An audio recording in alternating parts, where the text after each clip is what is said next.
Hello everybody, Baltmatrix here, and today we are taking a look at Transformers Earthrise Voyager class Grapple, the original G1 build boy.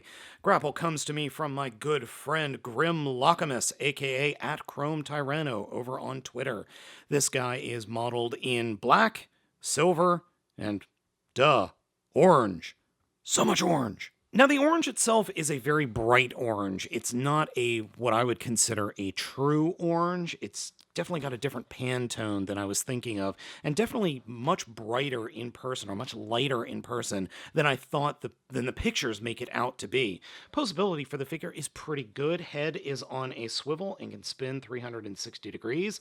There is a series of hinges in swivels for the shoulders, swivel above the elbow bends at just over 90 degrees, fists do not articulate. There is a torso swivel, legs can kick forward at 90 degrees and kick it back at 90 degrees and can split out at 90 degrees. Then there is a thigh swivel, bend at the knee about 90 degrees, and lots of ankle articulation. In fact, he could kind of go on his tiptoes thanks to the transformation. In terms of aesthetics, he looks good. I would prefer a slightly darker orange though. But you know what? I can look past it. The one thing I do have a problem with are these thigh decorations. They're supposed to be spare tires or extra tires in the vehicle mode, but they're painted terribly. They obviously were not primed, and you can actually see the black plastic through them, though they got the orange glossy paint. And the orange on these slightly matches the orange on the rest of the figure. It's very strange. There are points on this figure where the plastics are not the same color orange, specifically in the arms. So what I'm talking about are these shoulder connector pieces right here that peg the shoulders into the rest of the body. That is not the same orange plastic as the rest of the body. And then these little pieces that connect the bottom upper arm to the forearms, those are not the same color orange as the rest of the figure as well. It's typical, I guess, not Hasbro. I can't really blame Hasbro for this. It's typical plastic molecular gastronomy? Wait, no, that's food. Grapple scales with other Voyager class figures in this line, as you can see with Soundwave here, and he would scale with Starscream, this Starscream, with no problem. Now the build boy here comes with not one, but 3 accessories. First is a grabby claw hand for use in vehicle mode. And as you can see, there is a little connector here that he can use to connect to any of the new Road Boys from the Road Battle Masters from the Earthrise series.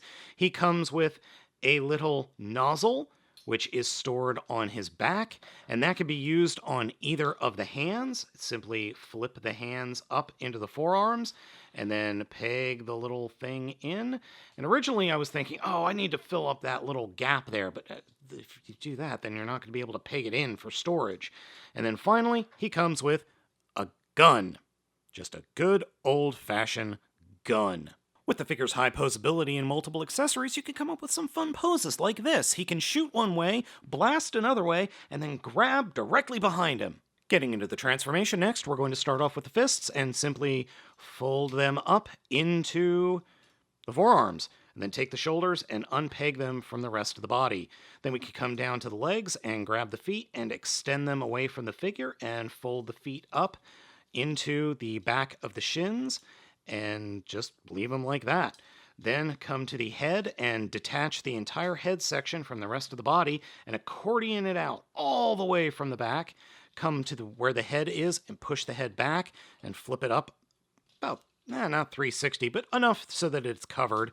Then we could take the crane and flip that up almost all the way and just kind of leave it up out of the way like that.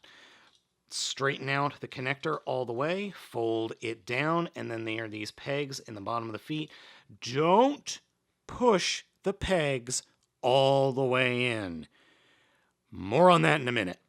Alright, now that that's done, we can come to the arms, turn them so that the silver parts are pointing to the back of the robot mode, and then fold the arms up, pushing the silver parts into the cavity, turn the forearms so that the little pegs are pointing towards each other, and then fold them up, peg them in, and then drop the entire torso section down, and the backs or bottoms of the forearms will peg into place in these little peg holes right there.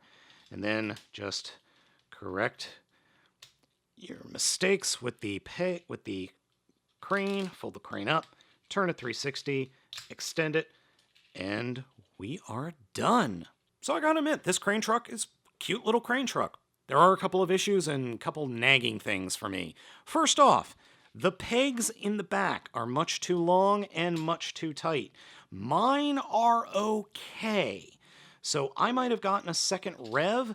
They do require a bit more force than I'm comfortable with to pull them out, but they aren't stuck permanently like some people on different forums have had. If you do run into this figure and you do feel like picking it up, I would shave these pegs down to about half of what they are. Either sand them down using a sander or just take a really big piece of, metal clips, tin snips, and cut it down. The other issue I have in the vehicle mode is these arms do not stay pegged in, no matter how hard you push down on them. They just don't want to stay pegged in. Every time I pick it up, the arms unpeg. And finally, my other complaint is the ratchet here, little wobbly, not the biggest deal in the world, but it doesn't connect or peg in anywhere, unfortunately, like a realish crane truck would. There would at least be something to hold it in. Again, not the biggest deal in the world. So, for size comparison-wise, I'm going to use another Voyager class figure. It is the same length as the Voyager class Siege Starscream. I do have the new Starscream, thanks to Rimlockamus, but I didn't want to do a size comparison of that, because I'm lazy. Now for this guy, how can you mount the different hardware that you get with? So we can peg in the gun into the front, or the little blaster into the front. We can peg the gun into the front. That doesn't work so well. And we can peg the claw into the front, which works just fine. And I like to use this as a little Battle Master capture claw. Chunk. I like that. It's silly. And speaking of going crazy, you can just attach Battle Masters and guns on him aplenty. He has 2 siege ports on either side, and then the tip of the crane is a siege port as well. I just prefer the grabby claw right now. I like Grapple. I think he's a cool figure, though I don't think he is impressive as, say, a new Starscream, which that review will be coming up next, or some of the other siege figures. He is definitely solid, though. I am surprised that we're getting Grapple. I really am. Because I don't know, I expected Inferno first. Now, I'm sure Inferno will be coming at some point later down the line. Oh, one word of warning, if you do pick this figure up, the shoulders don't peg in super tightly. The peg here just isn't long enough to actually stay in there, so they unpeg pretty easily, but nothing... It's not that bad. It really isn't. So, again, I like Grapple. I honestly do. I wish the paint was a little bit darker, and I wish some of the other pieces were painted a little bit more dark than they are, but you know what? None of that is unfixable. That's nothing that I can't fix or change by myself. And it's a solid figure. I really feel that this should have been Inferno, but I'm happy with Grapple, because we're getting Hoist. And Hoist is one of my favorite TF characters, simply because he's a giant frickin' tow truck that builds stuff. And if we're getting a Hoist, that means there could be a Trailbreaker coming, which Trailbreaker's one of my favorite characters of all time. I don't know why, I just always liked him. Anyway, thank you so much for watching this video review. As always, I'm going to ask you to hit those like and subscribe buttons, and please be sure to follow the links down below to Big Bad Toy Store to pick up the figure, and to my Patreon to support me. Your monthly contributions are going to be enabling me to keep doing this, because Lord knows YouTube isn't paying me anything anymore. Thank you so much for watching. I have been Baltmatrix, and I will catch you next time.